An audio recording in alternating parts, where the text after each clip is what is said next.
Atlantis, isang kontinente sa gitna ng Atlantic Ocean na pinaniniwalaang lumubog kasama ng mga mamamayan nitong abanse sa katalinuhan ilang libong taon na ang nakararaan. Daang mga libro ang isinulat at maraming buhay ang nasawi sa paghahanap ng mahiwagang lugar na di umano puno ng kayamanan at sari-saring kaalaman na makapagbibigay kasagutan sa mga problema ng mundong ibabaw. Subalit bakit hanggang ngayon wala pa rin makatagpo sa Atlantis? Kung nais mong lumawak ang iyong pag-iisip at lumalim ng lubusan ang iyong pag-unawa hinggil sa misteryosong lupain, sama-sama nating hanapin ang sagot sa katanungang, totoo ba?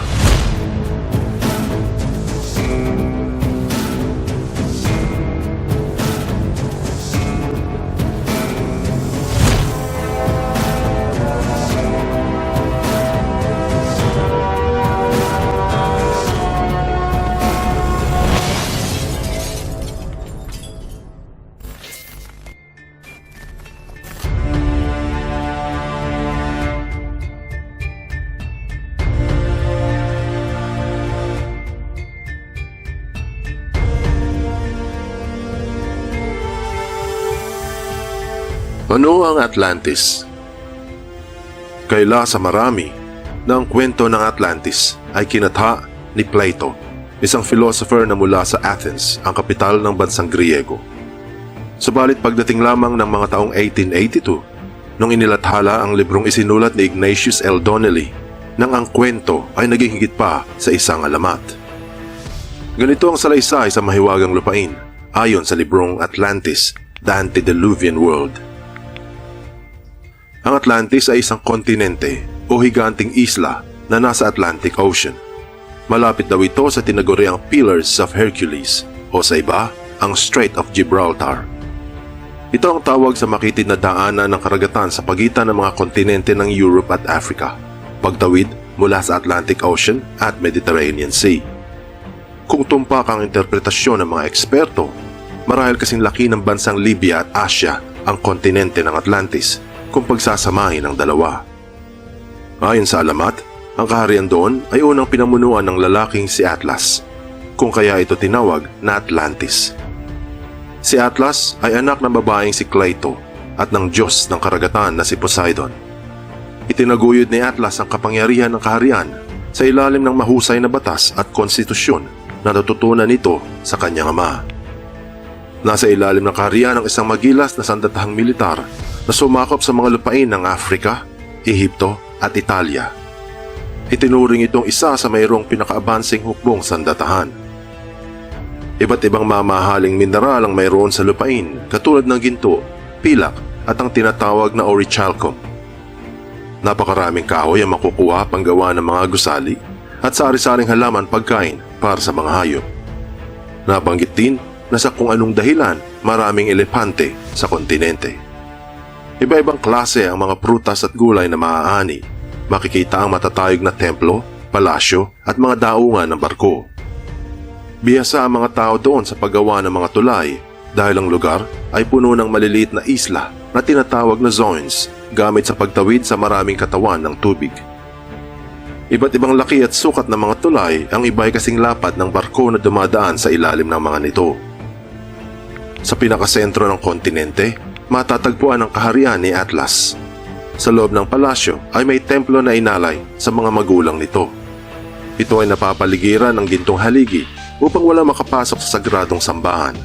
Ang loob at labas nito ay balot sa ginto, orichalcum, pilak at ivory. Makikita sa loob ng templo ang isang higanteng gintong estatwa ni Poseidon na nakatayo sa isang karwahe, hila-hila ng mga kabayong may 6 na pakpak. Sa labas naman ay mga gintong estatwa ng 10 haring naging pinuno ng Atlantis at ng kanilang mga asawa. Ang buong kontinente ay puno ng magagandang hardin, mga batis, sari-saring puno, mga halaman, mababangong bulaklak ang tumutubo sa malusog na lupain. Mayroon din mga pampubliko at pribadong paliguan para sa lahat ng mamamayan, pati rin sa mga alagang hayop. Ang buong kontinente ay mapayapa, maayos ang kapaligiran, malinis ang hangin at tubig, sapat sa pagkain, bahay, kagamitan, at iba pang mga pangangailangan ng mga mamamayan upang mabuhay ng matiwasay. Kaya naman ang lugar ay pinagtutuunan ng pansin hanggang ngayon dahil sa ito ay ang tinatawag na isa sa mga halimbawa ng utopian society na pinaniniwalaang makakalutas ng problema na hinaharap sa daigdig ngayon. Kung totoo ang kwento ng Atlantis. Sa gitna ng kasagsagan nito, ang mga mamamayan ay nagsimulang gumawa ng mga bagay-bagay na hindi sang-ayon sa kanilang mga Diyos. Dahil dito, ang mga makapangyarihan ay nagpasya na pataubin ang lupaing itanaguyod ni Atlas. Kaya sa isang araw at gabi, habang ang lahat ay abala sa kanilang buhay, mga kalalakihan sa kanilang paggawa ng mga gusali, kababaihan sa kanilang mga gawaing bahay, isang malakas na lindol ang naganap at umalog sa ibabaw ng lupain. Nagmistulang kastilyong buhangin ang kaharian ni Atlas. Parang nalulusaw na kandila ang mga templo na dati matayog na nagbabantay sa bayan.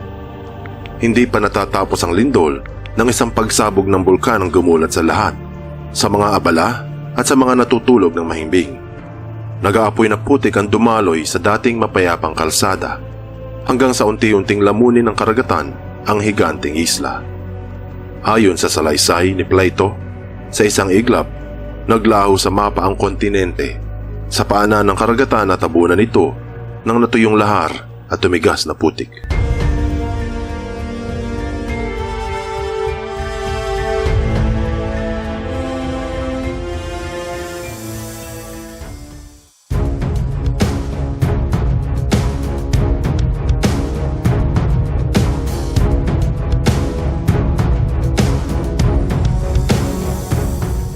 Nagwakas man ang salaysay sa nakamamanghang lugar ng Atlantis at ang malagim na kinahinatnan nito.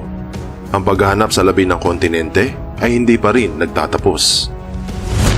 Ang sabi ng Discover magazine na maraming tagasaliksik ang nagsasabi na ang Atlantis ay ang nawasak na isla ng Santorini na malapit sa bansang Greece. Dahil sa mga natagpuang pruweba katulad ng mga konkretong haligi sa ilalim ng karagatan. Batay sa Live Science, natagpuan daw ng grupo ng Merlin Burrows at ng National Geographic ang Atlantis sa Doñana National Park sa timog naman ng bansang Espanya. Natagpuan ng mga archaeologists ang mga tila labi ng isang sibilisasyon sa pinakailalim ng dagat. Mga pruweba na mahirap itanggi kaya maraming eksperto ang naniniwala na isa dito ang tunay na Atlantis. Ngunit ayon sa Ancient EU, na ginawa lang daw ni Plato ang kwento ng Atlantis bilang paraan upang ipaliwanag ang kanyang mga malalalim na ideolohiya. Sa madaling salita, ang kwento ay katangisip lamang ng isang matalinong Griego at mananatili itong gawa-gawa lang kung walang pruwebang mailalantad ng mga eksperto. Ganun pa man, hindi kamat walang pruwebang isa sa ngayon ay hindi na totoo ang salaysay. Ang lawak ng pag-iisip at lalim ng pag-unawa ay maaaring pairalin upang matanto ang katotohanan. Kung iisipin, ang pagbanggit nito sa mga Diyos-Diyosan katulad ni Poseidon ay pangitay na ito ay maaaring isa lamang kwento na ginamit upang maarok ng kanyang tagapakinig ang itinuturo nito. Ngunit sa kabilang banda, ang mga pruweba sa ilalim ng karagatan ay hindi maipagkakaila kahit ng mga eksperto. Posibleng ang istorya ay hango sa tunay na buhay at ang salaysay ay napagsalin-salin sa maraming bibig. Kaya ang opinyon hinggil dito ay nahahati. Marahil sa hinaharap, mabibigyan liwanag ang katotohanan hinggil dito.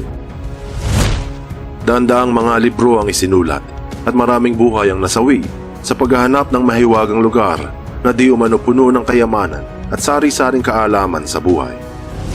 Iyong narinig at nasaksihan ang tunay na kasaysayan ng lumubog na kontinente mula sa unang nagsalaysay nito at mga eksperto sa agham na naniniwala sa historya. Meron nga ba ang Atlantis? Ano sa palagay mo? Ikaw ang humusga. Mayroong mga naniniwala at mayroon din namang naghihinala. Ang tanong,